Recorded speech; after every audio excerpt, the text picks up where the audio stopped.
Office উদ্বোধন করার জন্য আল্লাহ তাআলা সুযোগ করে দিয়েছেন। এজন্য মহান মাহমুদের দরবারে আমরা শুকরিয়া আদায় করছি আলহামদুলিল্লাহ। রাসূলের প্রতি দরুদ এবং সালাম পেশ করি সাল্লাল্লাহু আলাইহি ওয়াসাল্লাম। সম্মানিত ভাইরা, আপনারা এখানে জানেন যে আমাদের শহীদ সাইফুল ইসলাম ভাই দীর্ঘদিন এখানে ইসলামী আন্দোলনের দায়িত্ব পালন করেছেন। তিনি এই এলাকার অভিভাবক ছিলেন, কিন্তু কুশলী মহল 2008 সালের নির্বাচনের পরে তাকে শহীদ করা হয়েছে।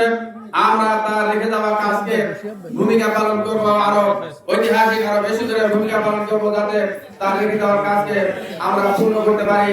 আল্লাহ তাআলার কাছে সেই সাহায্য কামনা করছি, আপনাদের কাছে সেই সহযোগিতা কামনা করছি, যাতে এই গয়ঠার এলাকায় ইসলামী আন্দোলনের কাজকে আরো বিদ্যমান করা যায়, এই অভিযানের কাজকে আরো উন্নত করতে পারে, সেই আহ্বান রেখে আমি আমার কথা শেষ করছি। আসসালামু আলাইকুম ওয়া রাহমাতুল্লাহ। এই পিছন লোক দেখতে পারে না, দাঁড়াতে পারে না, পিছন বসে আছে না, দেখতে পারে না।